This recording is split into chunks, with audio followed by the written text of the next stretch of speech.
We've been working very hard on getting our voices heard, but also changing the narrative that we're just victims of climate crisis.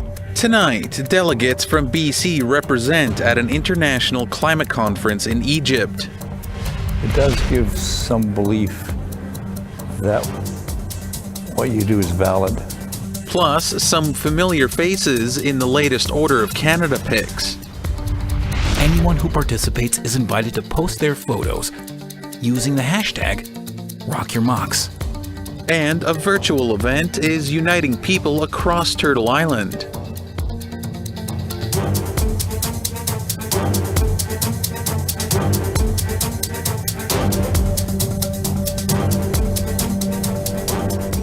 Good evening, Tanse, and welcome to APTN National News. I'm Daryl Stranger. In Nunavut, a long-awaited decision about the Baffinland iron ore mine was delivered on Wednesday. The mine did not receive permission to double their production as they requested. Now the responses are beginning to come in. Our Kent Driscoll joins us from Iqaluit. Kent, how is the mining company taking their loss? Thanks. Now, Baffinland has put out a statement regarding the federal decision to back the Nunavut Impact Review Board and not allow the mine expansion. And it hits all the notes that you may expect. In the note, Baffinland CEO Brian Penny wrote, "We are disappointed by the minister's decision. Given the 4 years of work and the material progress made since May, we are disappointed the minister did not encourage all parties to promptly settle any outstanding issues and agree on a practical path forward for the project." Now, there's a little history behind that statement. The way Nunavut's regulatory system works, Nunavut Impact Review Board makes a recommendation to the federal minister, in this case, Northern Affairs Minister Dan Vandel. Now, back in 2017, the feds decided to send a decision back to the review board to ask them and the mine to work out a deal. And they did. It seems that that's what Baffinland was hoping for but didn't receive. Now, for the 350 Inuit who work at the mine, the Baffinland CEO wrote, quote, "The minister's decision has immediate and significant implications for the current Mary River operations and our workforce of 2,500 people." As for Minister Vandel, following the formal decision letter to the Nunavut Impact Review Board, Vandel put out another statement, and it seems to point to a possible future for the mine. He wrote, "As noted, this process is best left to a new project assessment in which all potentially affected parties can participate. Such an assessment can avail itself of the significant work already done through the Phase 2 project certificate reconsideration." The previous process, that took 4 years to complete, but that did include a global pandemic. Now, Baffinland has been making promises to Nunavut that would have been fulfilled if this increase had have gone through. According to the mine, Nunavut will be missing out on $679 million in taxes to the government of Nunavut, $1.67 billion in taxes and royalties to the government of Canada, $1.4 billion in royalties to NTI, over $1 billion in royalties to QIA, and about $15 million that was supposed to build 5 daycares in the 5 closest communities. Back to you in Winnipeg. Thanks for that, Kent. Leaders from Treaties 6, 7, and 8 in Alberta held a press conference in Edmonton today denouncing new Alberta Premier Danielle Smith's proposed Alberta Sovereignty Act. The act would allow the province of Alberta to disregard any federal legislation. This could give Alberta the ability to reject any federal decisions on energy and resource projects, and could also stop Indigenous communities from having any control on resource development. APTN News will have the full story on Monday's APTN National News. We want to hear what you think about some of the stories you've seen so far tonight. Here's how to continue the conversation. Send your emails to news@aptn.ca or leave a comment on aptnnews.ca. You can also find us on Facebook, Twitter, Instagram, YouTube, and TikTok. Follow APTN News to join the conversation and see our latest stories. The 2022 United Nations Conference on Climate Change is currently underway in Egypt. Cookbee Judy Wilson with the Union of BC Indian Chiefs spoke with our Dennis Ward about the conference. Cookby, thanks so much for joining us from Egypt. Indigenous delegations have traveled to these climate summits before. What makes this conference different, and how are Indigenous voices being heard? Well, at COP27, it's the largest Indigenous delegation for quite some time. So in the Indigenous Peoples Caucus that we had the first 2 days of the 2 weeks, we worked together, networked, and came up with an Indigenous Peoples statement in regards to what we'd like to see in regards to the outcome. And a big part of our work has been to retain what was achieved in the Glasgow COP26. So a lot of the references to Indigenous people's rights, and also including us in the mechanisms and the processes, like in 6.4 for loss and damage or adaptation. All of those are really important. And I was representing Kluane, Regional Chief Kluane Adamak. She is the chair for our Assembly of First Nations Climate Action and Environment Advisory Council. So we've been working for many years on these issues, and she's been at the forefront of a lot of these international and national climate change, climate crisis issues. So we had a delegation that came here, included Lorraine Nitro from the Old Crow Yukon and the Arctic Canada, and also our youth representative, Taylor Bain Suzuzo. I'm not saying her name right. It's kind of hard name to say. But, so then there's lots of youth that came from all around the world to this COP27, and we've been working very hard on getting our voices heard, but also changing the narrative that we're just victims of climate crisis, that we're actually the climate leaders today, because many of our Indigenous nations, as you know, had been doing climate work for even before the word was coined. So they've been working as land defenders and water protectors for many years. Cookby, no doubt you know there have been some high-profile boycotts of this year's event over Egypt's human rights record. What made you decide to make the trip? Well, it was a hard decision because it's so far away from home, for one thing, and we've got a lot of crises in our own community, day to day, and in our nation. It's key and critical. We do have to have some outcomes here at COP27, and we need to work with our Indigenous brothers and sisters around the world on the solutions, because our Indigenous knowledge is so important in the climate crisis.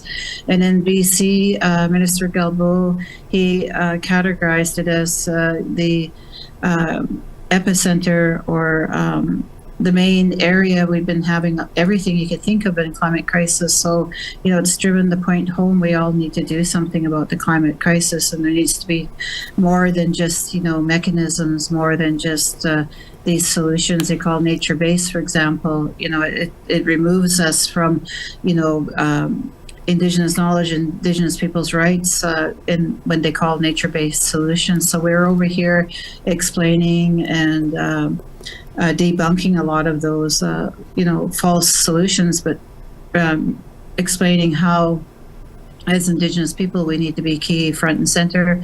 Self-determination, our Indigenous people's rights, and free, prior, informed consent is really important, and the recognition of our rights in these issues. So that's what we've been doing here, and we've had a great AFN delegation, but we've had been networking with the the different nations around the world, including our brothers and sisters and relatives from south of the border, the medicine line as well. So it's been really a lot of meetings, a lot of sessions, and a lot of plenaries. Canada had its first pavilion, so we had Indigenous leaders, climate leaders session there today. The youth had their climate session as well, and we've been advocating for a lot of the youth to be more front and center in these issues as well. And I think explaining a lot of the root causes are the imbalance in the world, the imbalances of, extractivism versus, leaving the tar sand and the fossil fuels in the ground, for example, and looking at reconnection, if you will, to the way we should be living, connecting with Mother Earth and the water and all of our creation. So those are the kind of messages that we've been having in these different plenaries, and we are getting the ear of government in our own country, but also the ear of other nations around the world. Cookby, Wilson, we'll have to leave it there, but thanks for taking some time for us, and safe travels. Thank you. All right, we have to step aside for a short break. Still ahead, 2 well-known Indigenous people were given the Order of Canada this week. We'll tell you who next.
Welcome back. Tom Jackson and Ovid Mercury are 2 very well-known individuals, and both were at Rideau Hall in Ottawa on Thursday, where they were both honored with the Order of Canada. APTN's Fraser Needham has more. It was a day for bestowing the highest of honors. In all, 48 people received Order of Canada designations. Jackson is an award-winning actor, musician, and activist, and he had this to say about being selected as a companion of the Order of Canada. It does give some belief that what you do is valid. And most of the work that I've been acknowledged for in some way has been connected to saving lives. and on the other hand, has to do with art. Mercury spent many years battling the Crown when he was the head of the Assembly of First Nations in the 1990s. And he says accepting an award like the Order of Canada allows him the opportunity to talk about the problems that still exist.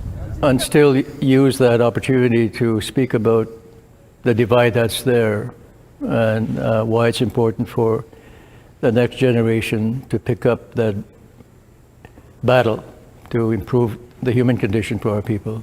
And that includes continuing to advocate for our rights and freedoms, for our self-determination. Jackson says it is inspiring to see so many Canadian Indigenous artists making their impact on the world. There are great leaders everywhere, and people like Graham Greene is an example. Michelle Thrush is an example. Tantu Cardinal as an example, that have also given a value to what they do beyond the art. For his part, Mercury says there are lots of different ways for young Indigenous activists to change the world. They just have to choose where they want to do it. Is the country where you want to make the change? In other words, the province of Manitoba or any province in the country?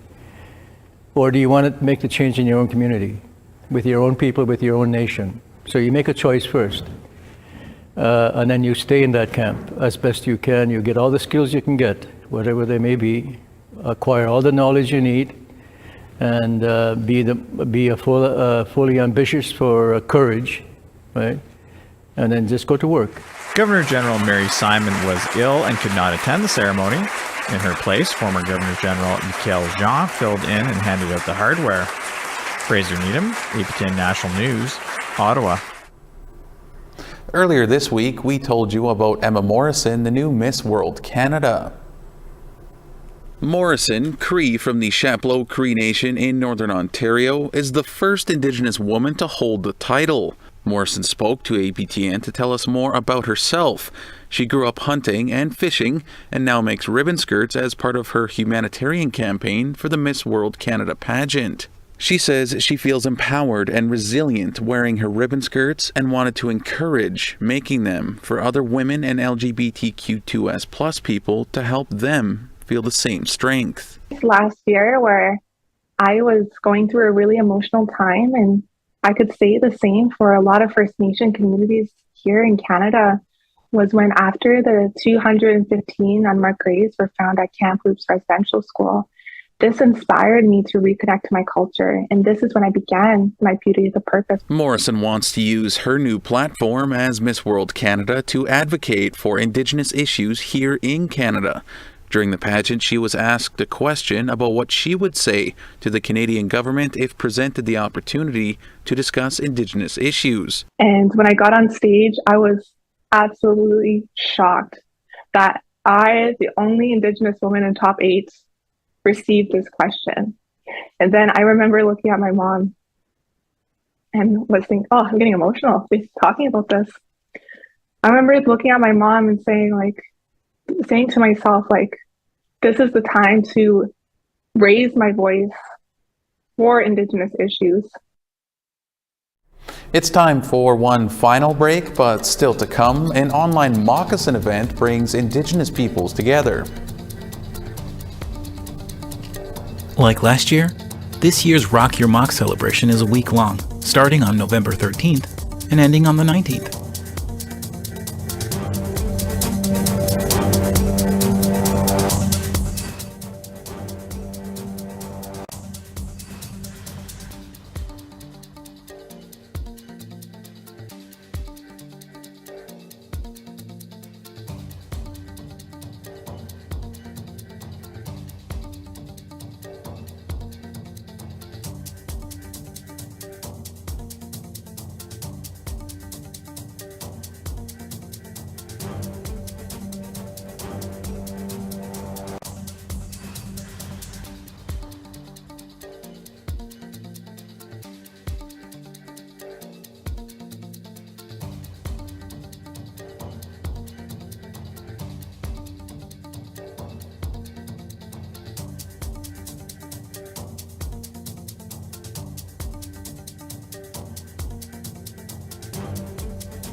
Welcome back. It's time now for our photo of the day. With the colder temperatures upon us, Jason Kershane wants to remind us of warmer days. This is from his summer enjoying the sunset at the end of the day at West Hawk Lake, located in southeastern Manitoba. Thanks for the photo, Jason. We want to see your photos of family, nature, the environment, decorations, great food and gatherings. Send your photos to share@aptn.ca. All right, now let's take a look at tomorrow's weather forecast. Starting on the East Coast, 4 degrees in St. John's and 3 in Charlottetown. -1 in Cartwright and -4 in Happy Valley Goose Bay. -2 and some snow in Quebec City and -3 and snow in Val-d'Or. -1 in Toronto and -2 in North Bay. -4 and some snow in Timmins and -17 in Big Trout Lake. -21 in Churchill and -9 in Norway House. -7 and some snow in Barons River and -9 in Winnipeg. -5 in Regina and -7 in Clear North Battleford.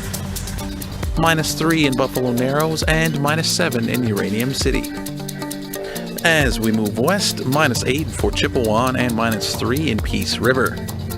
3 degrees and clear in Edmonton and 4 degrees in Calgary. 5 degrees in Campbell River and -7 in Quesnel. 7 degrees in Prince Rupert and -12 in Fort Nelson. -13 and snowing in Dawson and -7 and snow in Rock River. Snow and -10 in Norman Wells and -10 in Trout Lake. -4 in Nuvik and -4 in Colville Lake. -31 in Baker Lake and -18 in Arviat. -13 in snow in Aglulik and -10 in Iqaluit.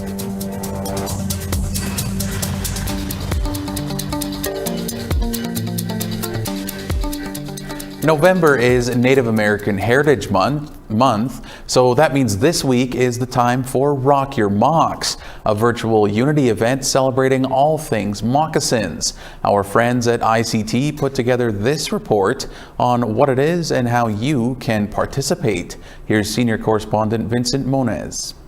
Like last year, this year's Rock Your Mock celebration is a week long, starting on November 13th and ending on the 19th. But organizers say to wear your mocks all through the month of November. Anyone can participate by wearing moccasins to school, work, or wherever they go. The event itself was established in 2011 and is now celebrated by Indigenous people all across the world. Those who don't have moccasins or whose tribes don't traditionally wear them are encouraged to wear a turquoise-colored awareness ribbon instead. Organizers say the main day to celebrate will always be November 15th. And remember, anyone who participates is invited to post their photos using the hashtag #RockYourMocks. In Bismarck, North Dakota, Vincent Moniz, ICT News. And here is a sampling from Facebook put together by our team. Here, you can rock your mocks until Sunday. Tamara Bahi Ramirez sent this photo from Corpus Christi, Texas. This photo comes from Fairbanks, Alaska. These moccasins are from Don Wilbur on the Menominee Indian Reserve in Wisconsin. Here in Canada, Christine Holokwa in New Westminster, BC, shared her moccasins. Brianna Ninham, also from Wisconsin, sent in her photo. And last but not least, from Oak Park, Michigan, Brenda Weinstock shared her moccasins. Newhall leaders in Bella Coola, British Columbia are employing an interesting tactic in their resistance to mining exploration on their traditional territory. It involves totem poles. APTN Investigates reporter Christopher Reed spent a week on the ground in Newhall Territory speaking with elders and leadership over the mounting concerns. Christopher, thanks for being here. Let's just jump right into it. What's going on in Newhall Territory? Well, Newhall Territory is in the area of Bella Coola, which is about a third of the way up the British Columbia coast, and it's a little way inland. It's surrounded by mountains. Rivers are fed by glacial streams, so it's this beautiful ecosystem that the Newhall have been living at forever. But This mining exploration company called Juggernaut has come along and is studying 3 locations in the surrounding mountains. They say it looks promising for gold mining, which doesn't have a reputation for being all that good for the environment. So the Newhall leadership, and this involves both the hereditary chiefs and the elected band government, by the way, they are having their carvers make totem poles to install near where the Juggernaut company is working as a message to that company. This is ours, leave it alone. So how is it that Juggernaut has been able to operate in the Newhall Territory if they're not welcome? Well, the Newhall are being engaged on this issue through what's called the Coastal First Nations Reconciliation Agreement. And even though they've said no, the provincial government has permitted Juggernaut to do its work, which includes doing core samples. And last summer, Newhall leaders actually delivered what they called an eviction notice to Juggernaut workers. A proclamation was read to Juggernaut workers in their Bella Coola Hotel parking lot. But they've continued to come back this summer, and community leadership continues to tell the province they don't want this, including in a recent letter to the province in which they invoke the United Nations Declaration on the Rights of Indigenous People. So now they're going with the totem pole option. So Christopher, tell us a little more about why Newhall people are putting totem poles up where Juggernaut will see them. Well, these are sacred mountains. Mount Pootlas is one of the spots being looked at for mining, and it is where the first Newhall people descended from the heavens. It's like open pit mining in the Garden of Eden. So for the Newhall, this is about defending these areas where they believe supernatural beings are, beings Newhall people are supposed to protect. It's about reawakening the mountains, in essence, and reawakening the stories the Newhall have told about their home forever. All right, we'll have to leave it there. Chris, thanks for updating us on this, and we really appreciate it. You can catch APTN Investigates Reawakening the Mountains a few minutes from now following APTN National News.